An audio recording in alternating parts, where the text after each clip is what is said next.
Joining us now, Israeli journalist and associate fellow at the Tel Aviv Institute, Emily Schrader. Emily, welcome back and thank you. What are you hearing about the extension of the ceasefire and this latest exchange this morning between IDF forces and potentially Hamas? Well, I think that the sentiment on the ground amongst Israelis is that we are happy and grateful for the return of any hostages. That being said, of course, there is a lot of anger right now because of the fact that Hamas has actually violated the ceasefire multiple times. And in addition to that, they violated the terms of the agreement, separating mothers from their children in repeated cases. This was a specific term laid out in the agreement that Israel agreed to in exchange for a ceasefire, in exchange for the release of several Palestinian terrorist prisoners. And that is not what Hamas has done. That being said, Israel is committed to ensuring the maximum number of people released as possible. But that doesn't change the fact that we are working with a bad actor here. And just to give you an example, there are still, even after 4 or 5 days of a ceasefire, there are still 9 children who are in Hamas captivity. One of them is actually only 10 months old.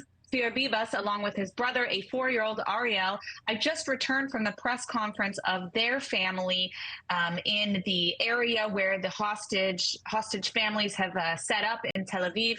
Really devastating scenes, hearing their pleas for the release of their innocent children. We're not talking about a situation of prisoner exchange or hostage exchange because there are no Palestinian hostages. We're talking about innocent children who have been kidnapped and taken hostage. Also, the anger is increasing on the ground amongst Israelis, given the fact that we have initial reports coming out about how these hostages have been treated. Contrary to the propaganda which we've seen Hamas put out, in which the hostages are being forced to wave and shake hands and all number of honestly kind of sick acting that Hamas is putting out. The actual conditions these hostages were under for 50 plus days were pretty dire. Very minimal food. They weren't allowed to get their medications. They weren't allowed to meet with the Red Cross. There are reports that some of them were being held in cages. They weren't allowed to shower. They didn't give them clothes in some cases.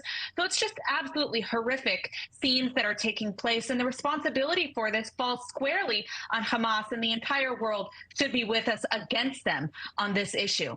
And of the hostages that have been released, were they able to see any of those who are still being held and their conditions and proof of life for some of the families that have been split apart, particularly husbands and wives, grandmothers and grandfathers? So as of now, the family members who remain in Gaza, where one family member has been released, we do know that those hostages who remain in Gaza are, at the time those hostages left, alive. We don't have a lot of information other than that. In some cases, the separation between mother and child, for example, occurred only the morning of the actual release itself. So it does remain to be seen where all of these hostages are and what their condition is. We don't have a lot of information. I will add that another thing that's complicated this situation is that there are multiple terrorist organizations operating in the Gaza Strip.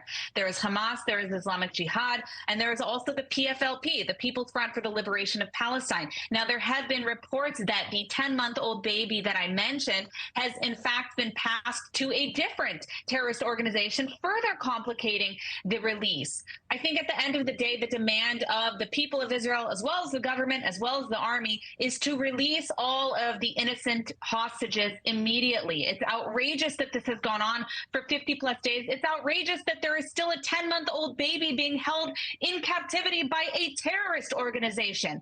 And yet we're still sitting here debating over, oh, well, should there be a ceasefire? Should there be an extension? This isn't even something that should have been debated. They should have been an international demand for a unconditional and immediate return of all the hostages, because they have nothing to do with the Israeli-Palestinian conflict, and it's outrageous that anybody is silent on this issue. Right, and isn't the concern, though, that Hamas has the leverage, right? They are dictating how this hostage release goes in the days prior to now and in the days moving forward. They could release 1, 2 a day for as long as they want to extend this ceasefire and pause. Absolutely. And I think this is part of what makes it so dangerous when you're dealing with a body that is kidnapping and harming, murdering, in some cases even sexual assaults, as we heard about on October 7th, children. This is outrageous. I mean, the entire world needs to unite and have a zero tolerance approach to this issue because we're not dealing with an ordinary state actor. Hamas is not the legitimate representative of the Palestinian people. They're not the Palestinian government. The Palestinian Authority is. They don't have the authority to even declare war. So the fact that we're negotiating with them and tiptoeing and playing by their terms is obscene. There's really no excuse for it. And it's not just up to Israel in these kinds of situations. We need the support of other nations. We need the support of the UN, the EU, of international bodies. Why has the Red Cross done nothing? Why has the Red Cross not intervened and met with all of these hostages? Why do they treat the situation with Israeli hostages different than every other hostage situation in the entire world? This should not be happening. And there is a double standard in how it's being handled and how the response is. And that is unacceptable. And while there are some statements of sympathy here or there, it's not enough. All of these hostages are innocent people who should be released immediately. And everybody should have the same demand on this issue. By the way, including the Arab world. No one knows how evil Hamas is like the Arab world. The Palestinians have lived with the terrorism of this organization in the Gaza Strip for 20 years. They should be with us against Hamas. All these civilians need to be released immediately.